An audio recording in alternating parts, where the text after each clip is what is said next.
Hello students, आज का chapter है ओरिजिन ऑफ सोलर सिस्टम, सौरमंडल की उत्पत्ति। यह बीए पार्ट 1 पेपर 1 यूनिट 1 से संबंधित है। यह बहुत ही महत्वपूर्ण टॉपिक है क्योंकि इसी सौरमंडल के सदस्य एक छोटे यूनिट के रूप में हम लोग भी हैं। हमारा जीवन भी इसी सौरमंडल में है। इस वीडियो को बनाने के लिए कई पुस्तकों का सहारा लिया गया है, जैसे भौतिक भूगोल डॉक्टर चतुर्भुज मेमोरिया, और इसके अलावा MS सिसोदिया है इसके राइटर। इसके अलावा सविंदर सिंह का भौतिक भूगोल और महेश बर्णवाल का विश्व का भूगोल। उम्मीद करता हूँ कि यह वीडियो आप लोगों को पसंद आएगा। थोड़ा लंबा है, थोड़ा पेशेंस के साथ, ध्यान के साथ सुनिएगा। सौरमंडल की परिभाषा के रूप में हम सूर्य के गुरुत्व द्वारा एक कक्ष यानी कि ऑर्बिट में बंधे तत्वों को सौरमंडल कहा जाता है। सामान्य भाषा में सूर्य और उसके परिवार को ही सौरमंडल कहा जाता है। और सूर्य इस सौरमंडल का, इस परिवार का मुखिया है। सूर्य के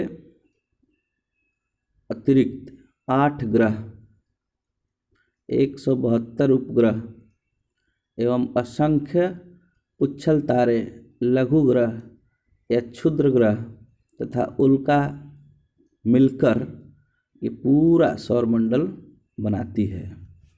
और इस सौरमंडल में सभी ग्रह, उपग्रह, क्षुद्र ग्रह, उच्छल तारे, उल्काएं सूर्य की परिक्रमा करती हैं दीर्घ वृत्ताकार कक्षा में। तो बहुत क्यूरियस सा क्वेश्चन है कि इस की उत्पत्ति कैसे हुई। तो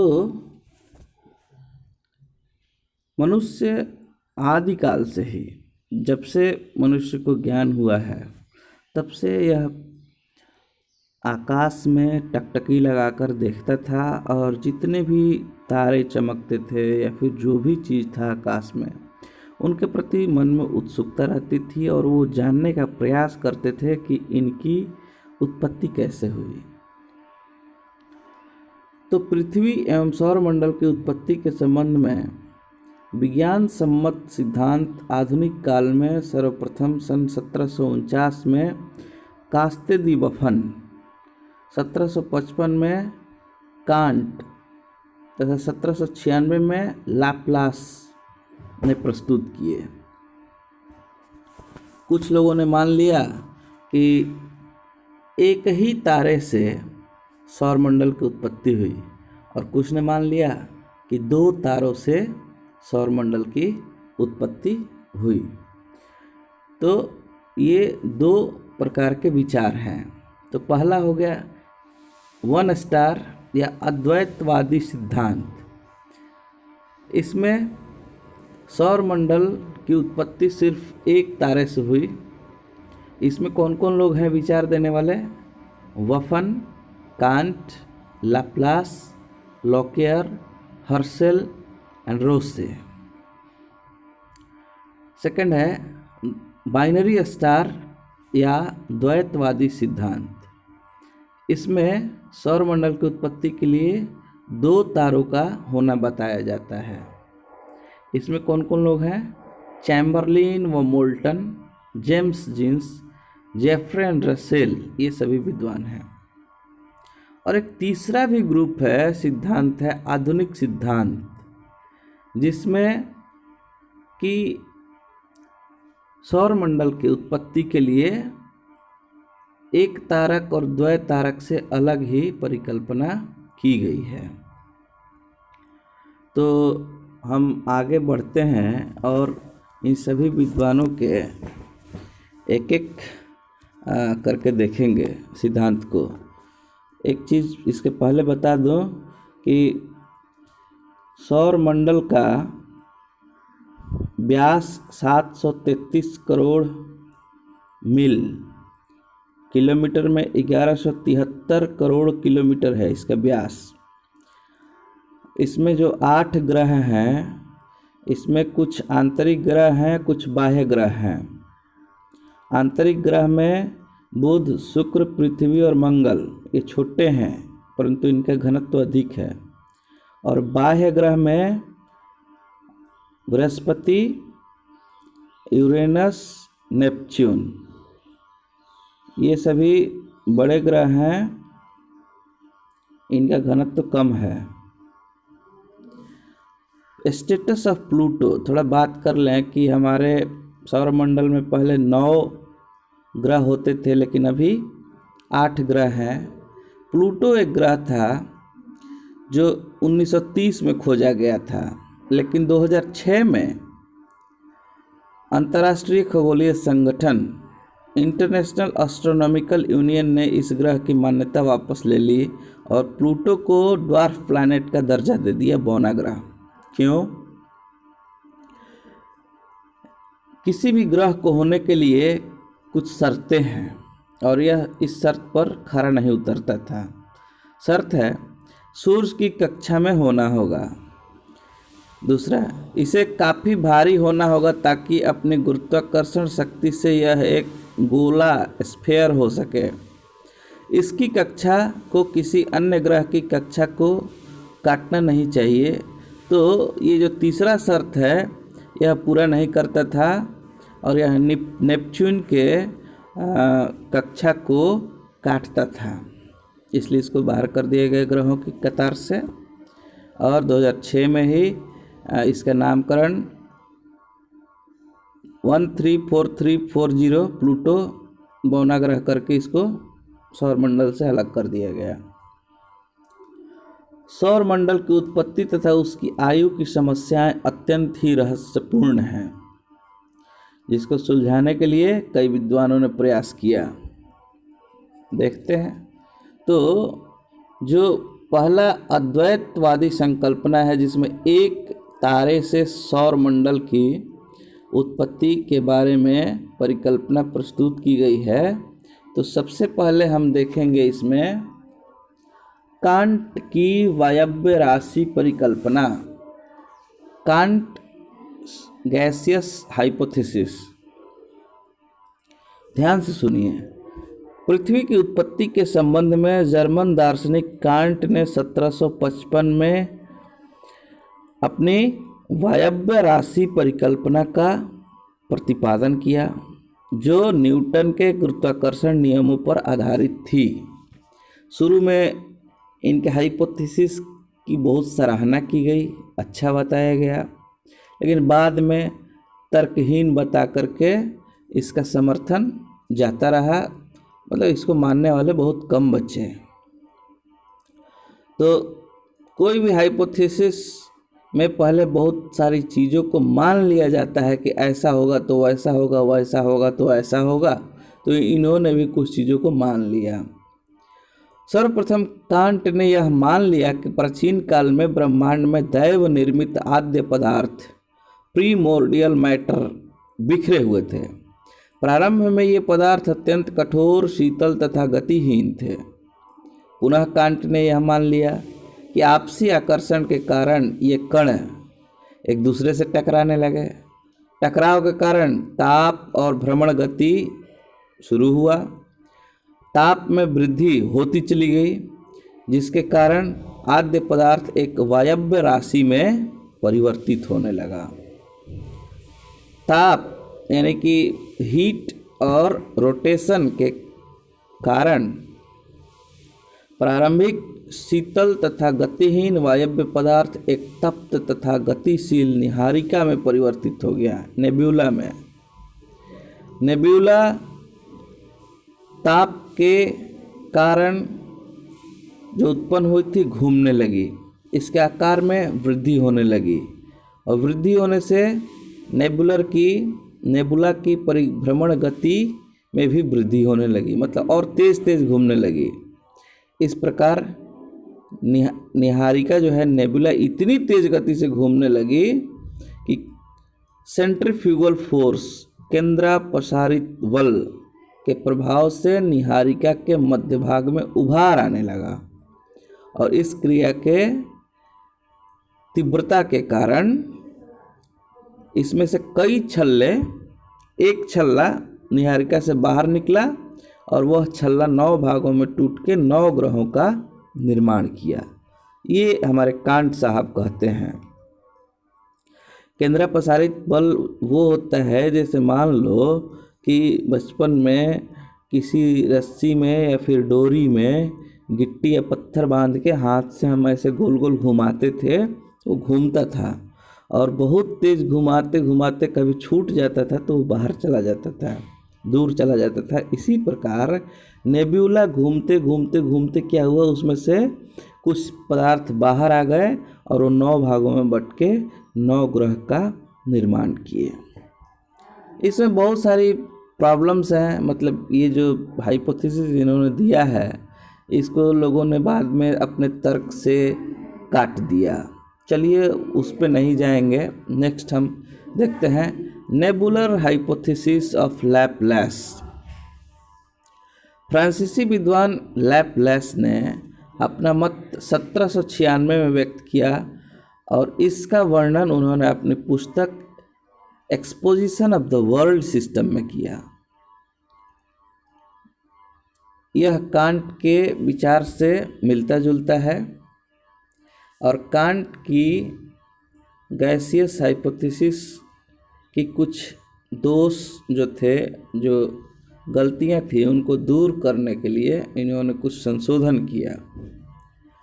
जो मुख्य दोष थे कि नेबुला के कणों के टकराव से पर्याप्त ऊष्मा उत्पन्न नहीं हो सकती, कणों के टकराव से गति उत्पन्न नहीं हो सकती, आकार में वृद्धि के साथ गति में वृद्धि नहीं हो सकती।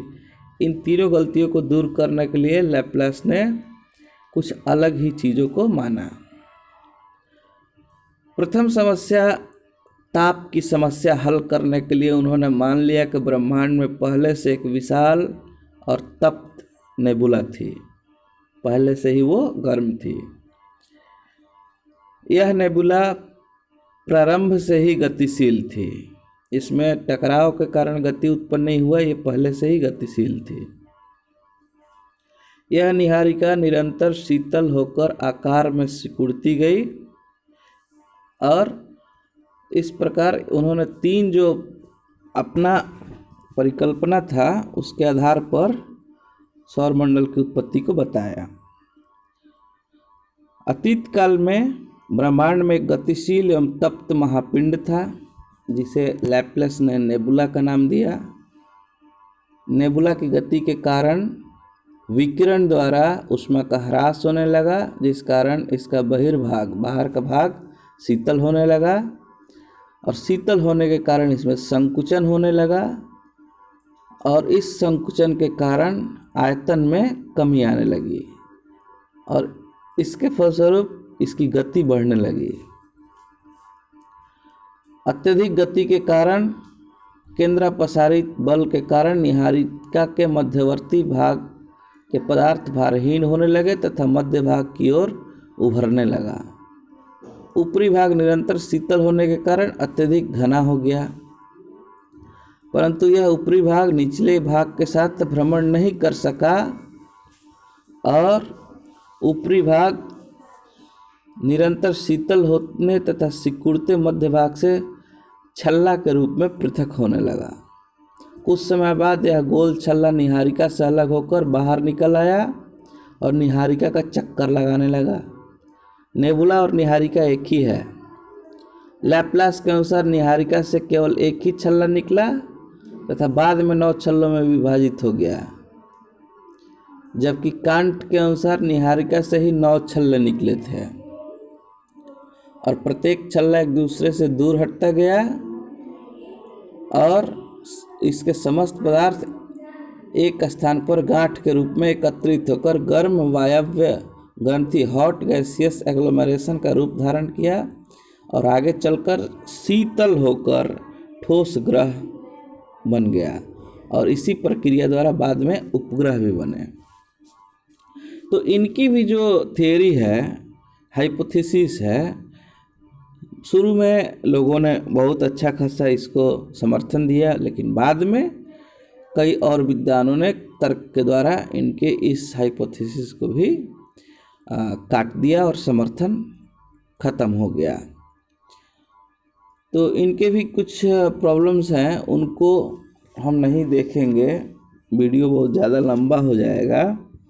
अब हम सीधे आते हैं द्वैतवादी संकल्पना या बाइनरी स्टार कंसेप्ट पर, जिसमें कि सौरमंडल की उत्पत्ति के लिए 2 तारे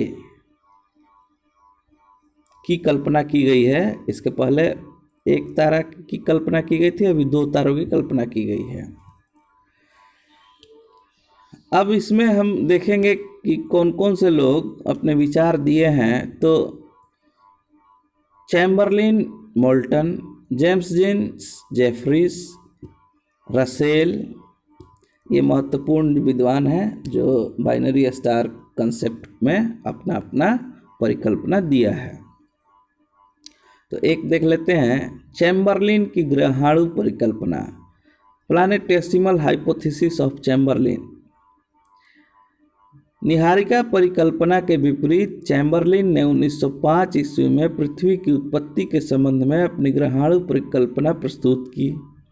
इस परिकल्पना द्वारा न केवल पृथ्वी की उत्पत्ति के विषय में ज्ञान प्राप्त होता है, बल्कि उसकी बनावट, वायुमंडल की उत्पत्ति तथा महासागरों एवं महाद्वीपों की रचना के विषय में भी पर्याप्त जानकारी मिलती है। निहारिका परिकल्पना के विपरीत चैम्बरलिन का विचार था कि पृथ्वी की रचना केवल उस एक निहारिका से नहीं हुई जिसका अवशिष्ट भाग सूर्य बना, वरन इसकी उत्पत्ति 2 बड़े तारों के सहयोग से हुई है। चैम्बरलिन के अनुसार ब्रह्मांड में 2 विशाल तारे थे, एक सूर्य तथा उसका एक साथी विशाल तारा था। ग्रह निर्माण के पूर्व सूर्य तप्त एवं गैसपूर्ण नहीं था, वरन ठोस कणों से निर्मित चक्राकार एवं शीतल था। ब्रह्मांड में घूमते हुए इस सूर्य तारा के पास एक विशालकाय तारा पहुंच गया। इस प्रकार पास आते हुए तारे की आकर्षण शक्ति के कारण सूर्य के धरातल से असंख्य छोटे छोटे कण बाहर अलग हो गए। इन बिखरे हुए कणों को ग्रहाणु या प्लैनेटेसिमल कहा जाता है। ब्रह्मांड में बिखरे हुए ग्रहाणु में कुछ ग्रहाणु अपेक्षाकृत बड़े आकार वाले थे। यही बाद में ग्रहों के निर्माण के केंद्र बने। इस प्रकार बड़े ग्रहाणुओं के चारों तरफ छोटे छोटे ग्रहाणुओं ने उनसे मिलकर बृहत रूप धारण किया और बाद में यह ग्रह के रूप में परिवर्तित हो गए। तो ये थी चैम्बरलिन की प्लैनेटेसिमल हाइपोथेसिस। अब हम नेक्स्ट देखेंगे जेम्स जीन्स की ज्वारीय परिकल्पना। सौरमंडल की उत्पत्ति से संबंधित ज्वारीय परिकल्पना का प्रतिपादन अंग्रेज विद्वान सर जेम्स जीन्स ने सन 1919 में किया तथा जेफरीज नामक विद्वान ने उस परिकल्पना में 1929 में कुछ संशोधन किया, जिसके कारण इस परिकल्पना का महत्व बढ़ गया। ज्वारीय परिकल्पना में भी बहुत सारी चीज़ों को मान लिया गया कि पहले से ऐसा था। क्या था? सौरमंडल का निर्माण सूर्य तथा एक अन्य तारे के संयोग से हुआ। प्रारंभ में सूर्य गैस का एक बहुत बड़ा गोला था। सूर्य के साथ ही साथ ब्रह्मांड में एक दूसरा विशालकाय तारा था। सूर्य अपनी जगह पर स्थिर था तथा अपनी जगह पर ही घूम रहा था। साथी तारा एक पथ के सहारे इस तरह घूम रहा था कि वह सूर्य के निकट आ रहा था। साथी तारा आकार तथा आयतन में सूर्य से बहुत अधिक विशाल था। पास आते हुए तारे तथा ज्वारीय शक्ति का प्रभाव सूर्य के बाह्य भाग पर पड़ा था। अब देखेंगे कैसे क्या हुआ। इस प्रकार जो उन्होंने कई सारे तथ्य खुद ही मान लिए, जेम्स जीन्स ने बताया कि साथी तारा निरंतर एक पथ के सहारे सूर्य की ओर अग्रसर हो रहा था। जिस कारण साथी तारे की आकर्षण शक्ति द्वारा वायव्य ज्वार का प्रभाव सूर्य के बाह्य भाग पर पड़ने लगा। फलस्वरूप सूर्य में उत्पन्न होने लगा। यह ज्वारीय क्रिया सूर्य में उसी प्रकार संभव हो सकी जिस प्रकार वर्तमान समय में पृथ्वी के निकट चंद्रमा के आ जाने से पृथ्वी के महासागरों में ज्वार उत्पन्न हो जाता है। ज्यों-ज्यों विशालकाय तारा सूर्य के पास आता गया त्यों-त्यों उसकी आकर्षण शक्ति बढ़ती गई और इसी प्रक्रिया के द्वारा सूर्य से एक फिलामेंट बाहर हुआ और फिलामेंट बाद में 9 टुकड़ों में बट के 9 ग्रहों की रचना हुई। ये थी जेम्स जीन्स की ज्वारीय परिकल्पना। अब इसमें जो समस्याएं हैं कि फिलामेंट से ग्रहों की उत्पत्ति है ना, में से फिर कुछ लोग बोलते हैं कि 9 ही ग्रह क्यों बने, ज़्यादा क्यों नहीं बने। लेकिन ये है कि ये जो फिलामेंट निकला यह दोनों सिरों पर पतला था और बीच में मोटा था। जैसा कि आप ग्रहों को सीरीज में करके देखेंगे तो बृहस्पति ग्रह बड़ा है, वह बीच में है और मोटा है, और दोनों साइड के उसके ग्रह जो हैं छोटे हैं। तो बहुत कुछ प्रॉब्लम्स इनकी थ्योरी ने भी सुलझा दिया था। बाद में जेफरीज महोदय ने इसमें कुछ संशोधन किया था। अब हम देखेंगे रसेल की द्वैतारक परिकल्पना, binary star hypothesis of Russell. इन्होंने क्या कहा देख लेते हैं। जेम्स जीन्स की परिकल्पना में 2 बातें प्रमाणित नहीं हो पा रही थी: सूर्य तथा ग्रहों के बीच की वर्तमान दूरी, ग्रहों के वर्तमान कोणीय आवेग। इन दोनों समस्याओं को समाधान करने के लिए रसेल ने बाइनरी स्टार हाइपोथेसिस लाया। उन्होंने बताया कि आदिकाल में सूर्य के पास 2 तारे थे। इसके पहले 2 लोगों ने माना कि सूर्य और उसके साथ एक और तारा था, लेकिन इन्होंने माना कि सूर्य के अलावे 2 और तारे थे। सूर्य का एक साथी तारा था जो सूर्य के चारों ओर परिक्रमा कर रहा था। आगे चलकर एक विशालकाय तारा इसी साथी तारे के समीप आया, किंतु इसकी परिक्रमा की दिशा साथी तारे के विपरीत थी। इन 2 तारों के बीच की दूरी संभवतः 48 से 64 लाख किलोमीटर के बीच रही होगी। इस तरह विशालकाय तारा सूर्य से अधिक दूर रहा होगा, जिस कारण विशालकाय तारे के ज्वारीय बल का प्रभाव सूर्य पर नहीं पड़ा, परंतु साथी तारे पर ज्वारीय बल के कारण पदार्थ विशालकाय तारे की ओर आकर्षित होने लगा। जैसे जैसे विशालकाय तारा साथी तारा के करीब आता गया, आकर्षण बल बढ़ता गया और उभार अधिक होने लगा। जब विशालकाय तारा साथी तारे की निकटतम दूरी पर आ गया तो अधिकतम आकर्षण के कारण कुछ पदार्थ साथी तारे से अलग होकर विशालकाय तारे की दिशा में घूमने लगे। आगे चलकर इन पदार्थों से ग्रहों का निर्माण हुआ और फिर उपग्रहों का भी निर्माण हुआ। अब हम नेक्स्ट देखते हैं होयल तथा लिटिलटन का सिद्धांत। कैम्ब्रिज विश्वविद्यालय के 2 गणितज्ञों फ्रेड होयल तथा लिटिलटन ने सौरमंडल की रचना से संबंधित नया सिद्धांत 1939 में प्रतिपादित किया। इनका सिद्धांत न्यूक्लियर फिजिक्स से संबंधित है तथा इसकी व्याख्या उन्होंने अपने एक article nature of the universe में की। लिटिलटन के अनुसार जीन्स की परिकल्पना में की प्रक्रिया तथा ग्रहों के बीच की दूरी का दोष दूर किया जा सकता है। लिटिलटन के अनुसार ब्रह्मांड में केवल 2 तारे नहीं थे वरन 3 तारे थे। अब देखिए कैसे पहले लोग एक तारे से सौरमंडल को बता दिए, फिर 2 तारे से बता दिए, अब इनका कहना है कि 3 तारे थे। सूर्य, उसका साथी तारा तथा पास आता हुआ एक अन्य तारा। साथी तारा सूर्य से अधिक दूर तथा विशाल था। इस प्रकार साथी तारे के विघटन से प्राप्त पदार्थों से ग्रहों का निर्माण हुआ तथा ग्रह सूर्य से अधिक दूर हो गए। इस संशोधन द्वारा सूर्य तथा ग्रहों के बीच की दूरी की समस्या सुलझ जाती है।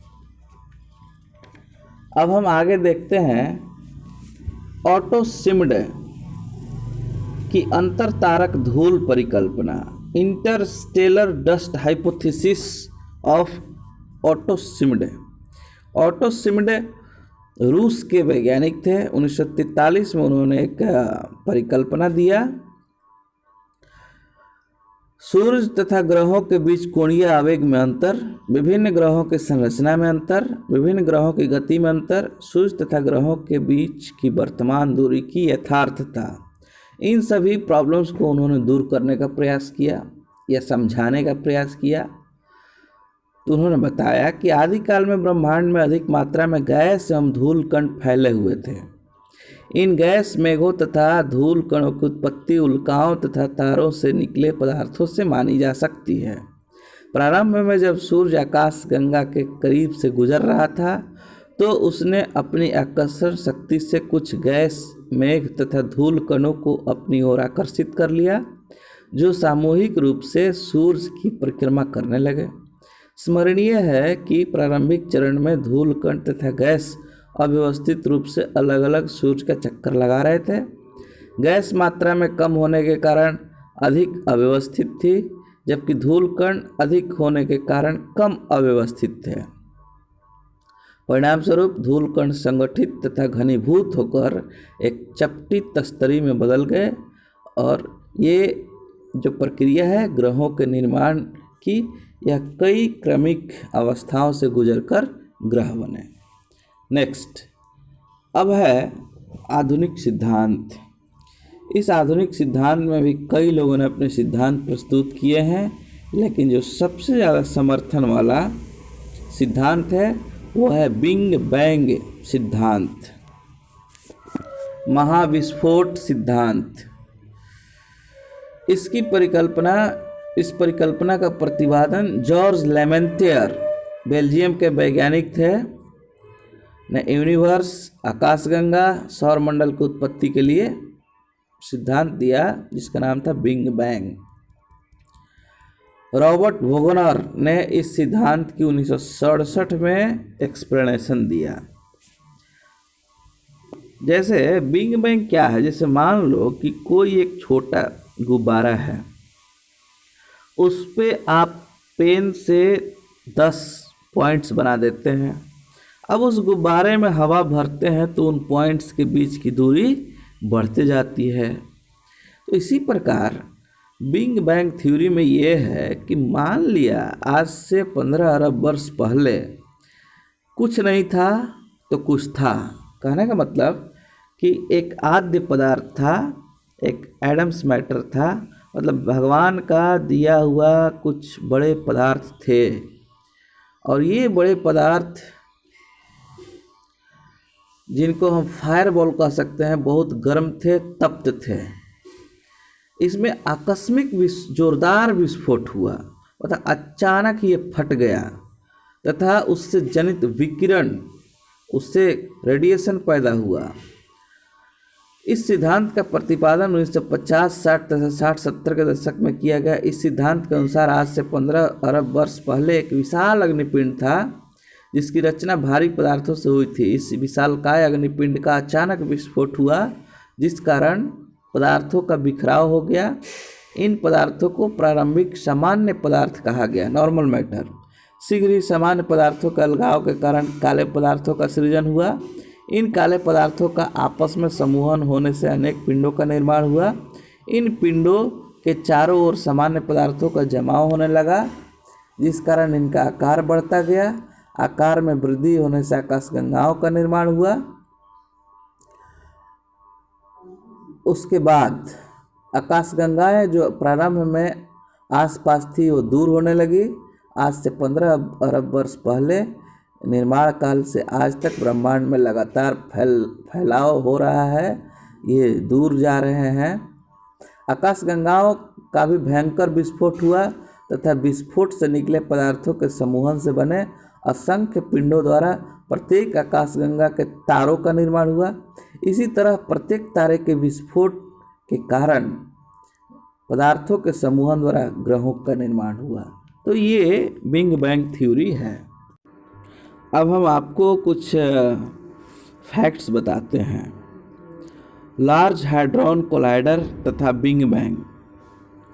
ब्रह्मांड के रहस्यों को जानने के लिए European centre for nuclear research सर्न ने 30 मार्च 2010 को जेनेवा में पृथ्वी की सतह के 100 फीट नीचे 27 किलोमीटर लंबी सुरंग में लार्ज हैड्रॉन कोलाइडर नामक ऐतिहासिक महाप्रयोग शुरू किया। इसमें 1000 से अधिक वैज्ञानिक शामिल थे। इसमें प्रोटॉन बीमों को लगभग प्रकाश की गति से आपस में टकराया गया तथा हिग्स बोसॉन के निर्माण का प्रयास किया गया। इस महाप्रयोग के माध्यम से ब्रह्मांड की उत्पत्ति से संबंधित उन अनसुलझी अवधारणाओं को परखने का प्रयत्न किया गया जिन्हें अब तक dark matter, dark energy, one more dimension तथा गॉड पार्टिकल के नाम से जाना जाता रहा है। इस प्रयोग के माध्यम से वैज्ञानिक 15 अरब साल पहले हुई ब्रह्मांडीय घटना को प्रयोगशाला में दोहराना चाहते हैं, जिसे बिग बैंग के नाम से जाना जाता है। हिग्स बोसॉन को गॉड पार्टिकल नाम नोबेल पुरस्कार विजेता लियोन लेडरमैन ने दिया था। अब हम सौरमंडल से संबंधित कुछ और बातों को जान लेते हैं शॉर्ट में। सौरमंडल में सूर्य के अलावे 8 ग्रह हैं: बुध, शुक्र, पृथ्वी, मंगल, बृहस्पति, शनि, अरुण, वरुण। अंग्रेजी में Mercury, Venus, Earth, Mars, Jupiter, Saturn, Uranus, Neptune. तो इसमें जो पहले 4 ग्रह हैं, बुध, शुक्र, पृथ्वी, मंगल, ये भीतरी ग्रह हैं, पार्थिव ग्रह हैं। और बृहस्पति, शनि, अरुण, वरुण, ये क्या है? बाहरी ग्रह या जोवियन प्लैनेट्स। एग्जाम्स में पूछता है कि जोवियन प्लैनेट क्या होता है।